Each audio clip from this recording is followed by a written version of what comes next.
Oi gente, meu nome é Lucas Alalana, eu sou designer formado, me formei esse ano.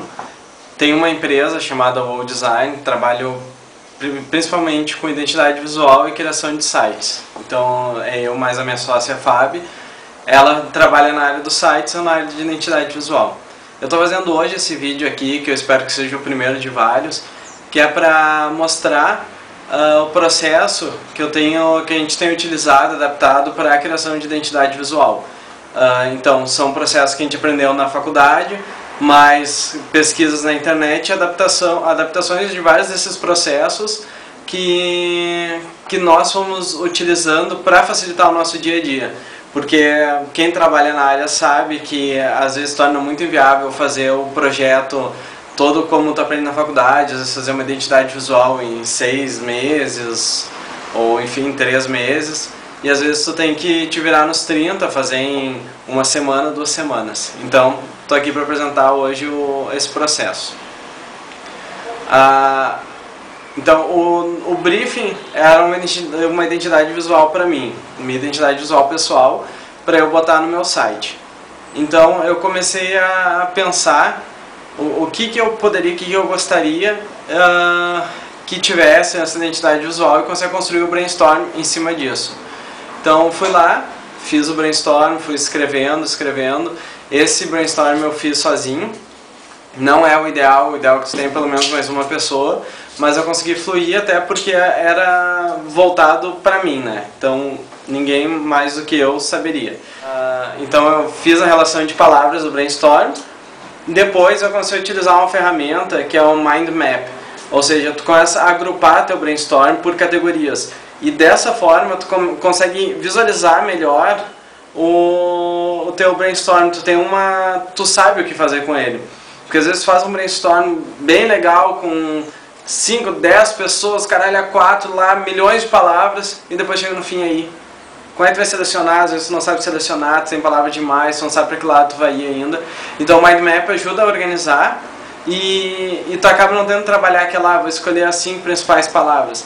Claro, para passar um conceito específico, tu vai selecionar algumas palavras, tu vai desenvolver o teu conceito dentro disso. Então eu fiz o Mind Map e agrupei. Depois, o que eu gosto de fazer?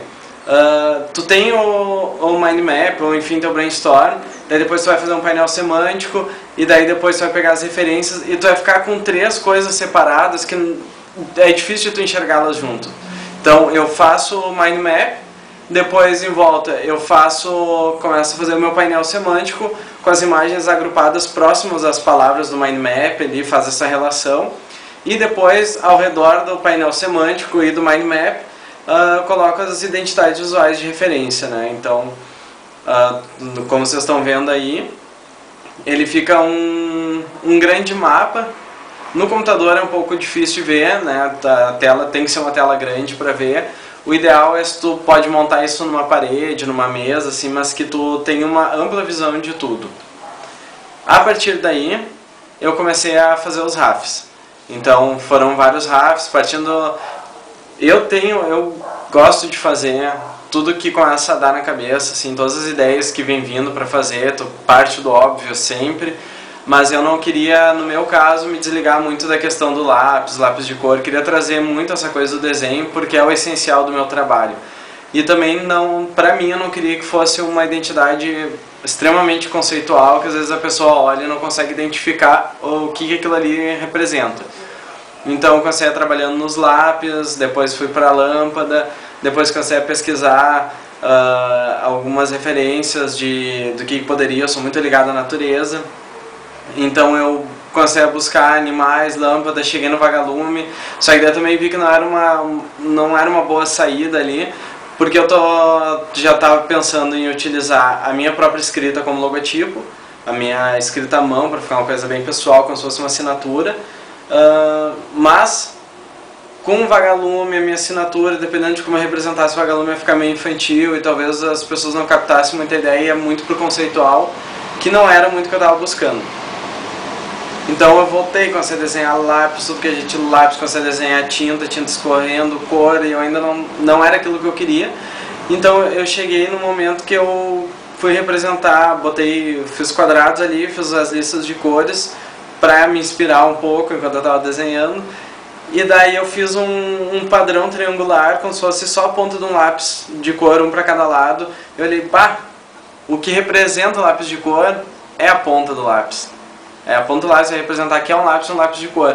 E eu também eu gosto muito de formas geométricas, gosto muito de linhas retas, e eu comecei a buscar a questão do diafragma da câmera. Até o primeiro desenho que eu faço, um diafragma com lápis. Daí eu voltei para aquilo de uma forma mais simplificada.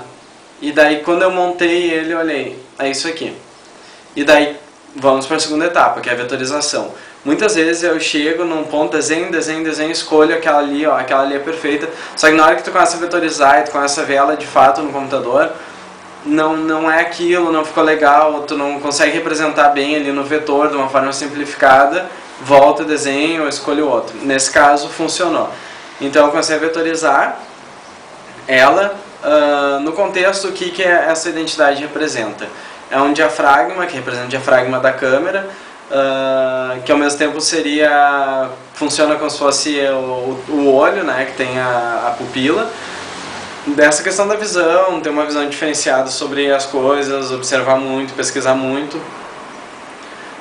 As linhas representam as linhas de desenho, as linhas mais finas.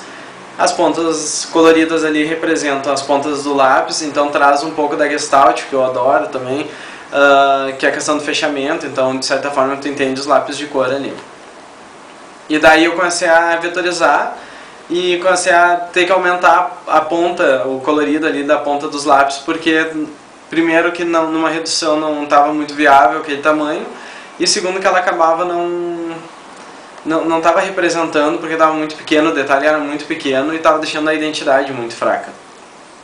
Depois disso eu parti para o logotipo, eu peguei com a mesa digitalizadora, escrevi direto no computador, fui fazendo alguns testes, e daí eu comecei a tentar encaixar ali, ver o que melhor dava, comecei a não achar legal, e daí depois eu peguei e botei uma fonte reta só para ver e vi, não, eu tenho que ir para minha assinatura mesmo. Uma coisa que eu trabalho muito, que eu gosto muito de fazer, principalmente com a minha sócia, mas com vários outros colegas designers, é de tempo em tempo ali, ó, ao longo do desenvolvimento, e trocando uma ideia com eles, mandando uma imagem, um print da tela, para ter um feedback, porque às vezes tu te fecha naquilo, tu tá entendendo aquilo, tu sabe demais sobre aquilo e tu não consegue perceber que aquilo não está representando o que tu gostaria que representasse. Então eu acho essa troca muito importante. Então eu mandei para ela e ela falou, não, tá legal isso aqui, dá um ajuste aqui, ali. Então fui, finalizei a cor dela por fim. Então, um cinza para ser uma cor mais neutra, eu não gosto muito de trabalhar com preto, né, o 100% preto. Então trabalhar um cinza, que é uma cor mais tranquila. Ali pode ver que eu peguei a ponta dos lápis, as cores eu peguei da referência de uma imagem que já tinha um círculo de lápis que estava lá no meu painel semântico, então... Porque eu tenho um problema, eu sou daltônico, eu tenho um grau de daltonismo, então eu tenho uma certa dificuldade para trabalhar com cores. Normalmente a minha sócia finaliza as cores, enfim, e eu trabalho só em cima da questão do conceito. Aí, como não tinha um conceito propriamente das cores, mas eu queria umas cores mais quentes, apenas que representassem as cores do lápis de cor ali e fizesse uma certa ordem... uma ordem de agrupamento de cor ali, foi o que eu utilizei. Então, por fim, essa foi a identidade visual que ficou. Agora eu vou inserir no meu site e trabalhar ela ali, as outras aplicações dela. Mas esse é o resultado final. E isso que eu queria compartilhar com vocês, que é um pouco desse processo do meu trabalho. Então, até a próxima.